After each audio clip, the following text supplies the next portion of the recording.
In my never-ending quest to paint up every Space Marine chapter, I'm discovering there are a lot of Ultramarines successors, and they're all just a little bit cooler than the Ultramarines themselves. One that has caught my eye as of late are the Howling Griffons, a very striking chapter.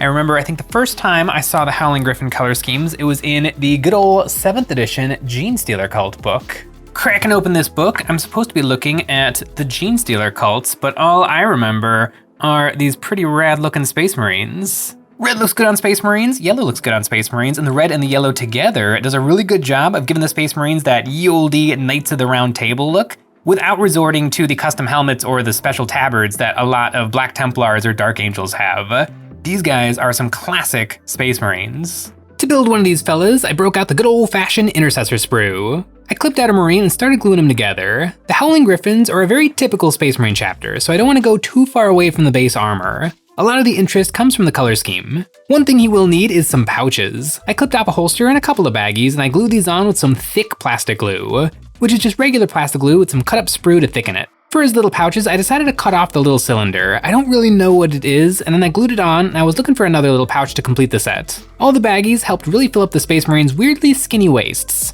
Now, to give him a weapon. There are some fun options on the intercessor sprue. I'm thinking I'll use the reloading arms. Once I had the bolter cut out, I went ahead and drilled out the barrel. I like to use a 1mm drill bit to get started, and then I use a reamer Dremel bit to widen it to about 2mm. Sometimes when I start with the 2mm, I've ended up tearing off the barrel, so going slower is the safer method. There isn't a lot of room for his gun, so I need to make it fit. I sanded down the angle of his shoulder and then glued on a little bit of green stuff to fill in the gap. Now he's holding the bolt gun tucked under his arm, but I'm rethinking the arm holding the magazine. Instead, I'm gonna use this pointing arm. It feels much more impressive.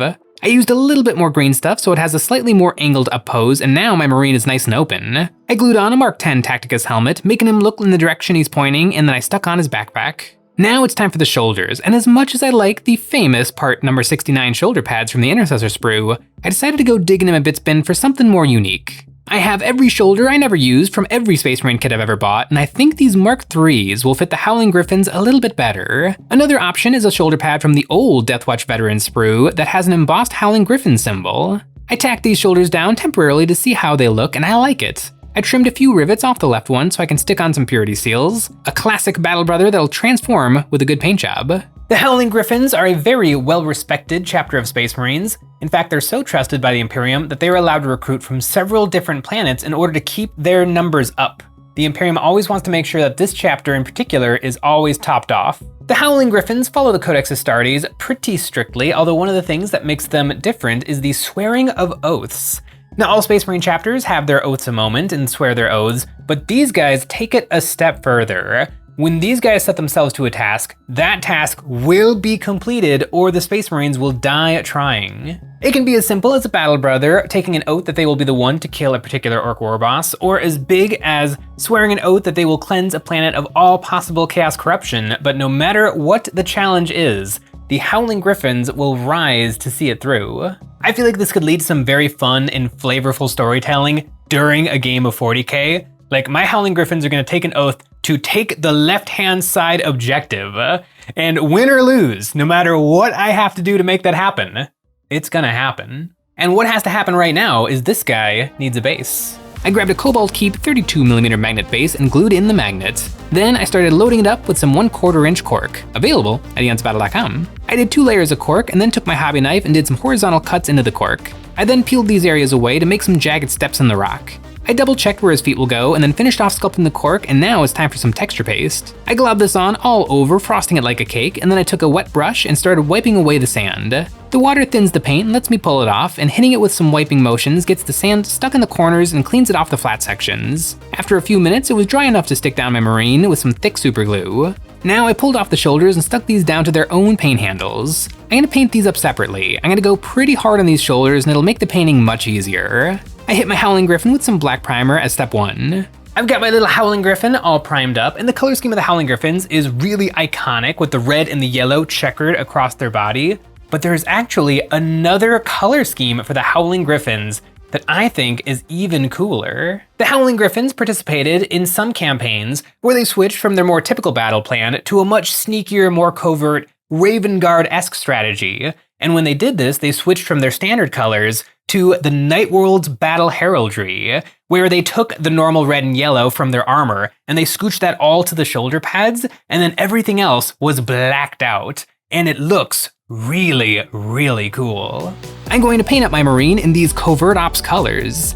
So instead of colors, I'm going with black, but black still takes some effort to look good. I started out zenithaling the mini with a gray, then I gave him an all-over dry brushing with some lighter gray to hit on all of his raised edges. Then I picked out all his metal bits with a fairly bright silver. I hit his bolter and his chest aquila, then I moved on to the pouches. Part of why I wanted so many pouches is to really show off how tactical he is in his nighttime attire. I base coated these with a brown and then threw a black speed paint, thinned down about 50-50 with medium all over to make sure my recesses are black, and to knock down all the brighter shades I have on this fella. Once that was dry, I grabbed my original gray and started to edge highlight all the high points in the armor. I really want to keep him dark. The excitement is going to come from the contrast between his dark armor and the pop of color on his shoulders. For the leather pouches, I took my original base coat brown and edge highlighted all these little pouches, doing a wiggly dotty line. And I used a little bit of silver to highlight the middle of his aquila and the very top of his bolter. Now he's a very dark and moody Marine. I gave him a satin varnish to seal in the flavors, and now for some finishing touches to his base armor, some decals. I grabbed a number 4 from the Space Marine transfer sheet, and using a wad of paper towel and a lot of force, I crushed it over the round face of his knee pad. Then I took a piece of sponge and my silver paint and did some stamping, getting some small paint chips all over his armor. He might be sneaky, but he's been in the field for a long time and he's taken some knocks. Now for those eyes. Howling Griffons have green helmet lenses, and I base coated these with a bright saturated green. Then I dripped in a little bit of Ghillie Dhu speed paint, which is a bright green color, and then I went back in and painted a little bit more bright green in the center to make each eye really pop.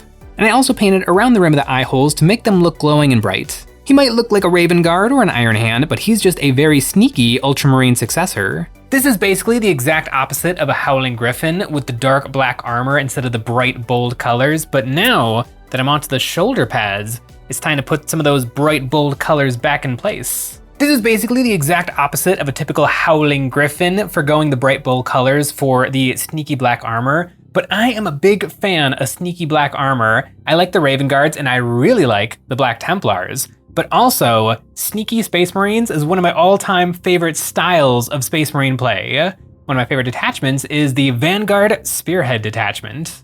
This detachment is built around movement shenanigans and staying away from your enemy. And just imagine a bold, bright, colorful Howling Griffons army with a few key units in the stealthy black. That would look so cool. You got one big bold Land Raider, but then you got a little repulsor in the black with just a little bit of the red and the yellow.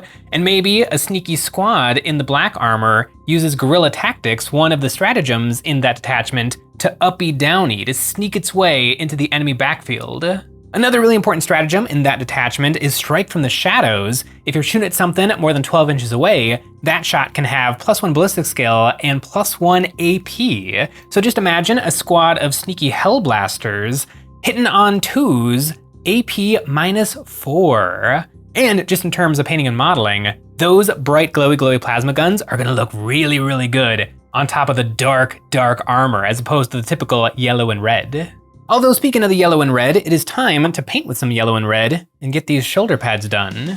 Yellow is a tricky color to get over black. I find it's best to sneak in a little bit of white. I mixed yellow and white for the first few layers to get some good coverage. Howling Griffons in this scheme have shoulders that are 4-quadrant checkers, 2 yellow, 2 red. Once I had the yellow base coats on there, I put the red on the opposite side, going back and forth between the yellow and the red to get my lines nice and square. Every time I put down some yellow, I spilled a little onto the red, and the red kept spilling onto the yellow, but after more and more paint and more layers, I eventually got both colors down in perfect squares. I used some saturated yellow and yellow white to make a gradient from the outside in to make my checkers bright, and I did the same thing with the bright red to make my checkers as vibrant as possible. Once I was happy with my freehanding, I took a red speed paint and dripped it into the recesses between his shoulder and the trim to make a dark line between the two. And speaking of that rim, I took my silver paint, mixed in a little bit of black, and painted this around the outside and all over the undersides of the plate. Then I took my pure silver paint and painted this right over the middle to make this section a little brighter. This gave me some contrast, but I want some more. I took some black speed paint, thinned it down a lot, and then started glazing this around the sides of the trim. With each layer, the shoulder gets tinted a little darker, and after a few layers, I had some much harsher contrast.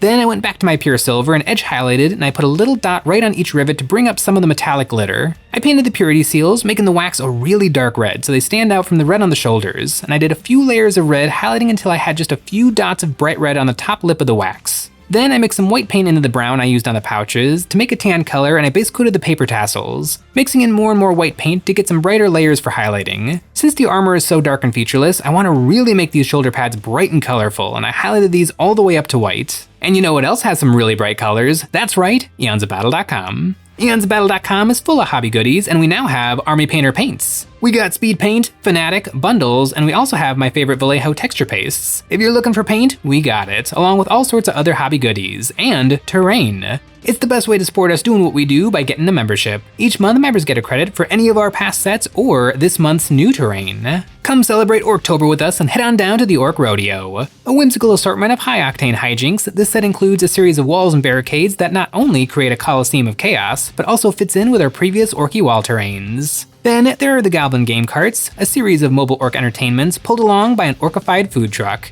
literally dripping with some good orc grub. Rounding out this set are the three amigos, some brave goblins riding their violently bucking steeds. All this terrain was designed by us and is available at EonsOfBattle.com. Now the next step is freehanding the symbol. And there's no decal, so it would be freehanding, and this is the symbol. With enough effort and time, I might be able to do something that resembles this, but I feel like the checkers are already looking pretty good. I don't want to risk it. Instead, I hit these with some satin varnish. I can put some tactical decals on the right shoulder. Once the varnish was dry, I put on a tactical arrow right in the middle, crushing it down flat, and then over the arrow, I put another little number 4 to match the decal I put on his knee.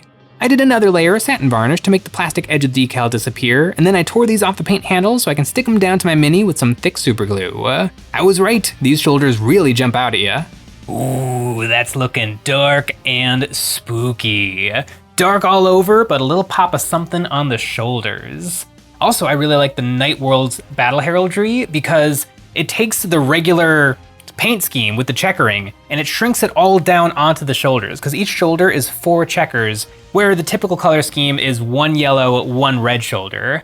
How good would it look if you had a whole army, but 25% of them were done up like this? Just a little accent, a little extra something something. Maybe all your Phobos models are in this color scheme where everybody else gets the classic look. This guy is coming along great. The only thing left is the base. I really like the warmth in the shoulders and I want to bring this onto the base. I started out airbrushing on some dark red all over the cork, letting this splash onto his toes. Then I took a purple color, watered it down a lot, and then glazed this all over. It'll settle in the recesses and the edges of my cork layers, and once that was dry, I broke out the dry brush and did a light dusting of a saturated red to hit on all the sandy textures in the edges of the cork. Now to add a little bit more red and purple, I have these alien tufts in my collection. They will be perfect for this base. I stuck them down with a little drop of thick super glue to keep them stuck, and then I hit the rim of the base with some apple barrel gloss black paint. Space Marines can be any color you want. You could pick blue, or you could pick this. Ooh, I like this a lot. It's got a little bit of tactical, it's got a little bit of color, it's got a little something medieval going on. I feel like this is a really strong color scheme for Space Marines. And it's from a successor chapter, and then it's one tiny little blurb about that successor chapter. Granted, they're an Ultramarine successor, so they're a little bit better known than some others, but I really like this color scheme. I feel like it's really working. The Night World's battle livery for the Howling Griffons Space Marine chapter, I feel like this is one of the stronger color schemes that I have painted for. And it's not just because it's black armor and I like black Templars. I really like this color combination. Let me know in the comments below, what do you guys think and what chapter of Space Marine should I take a look at next? Thanks for watching.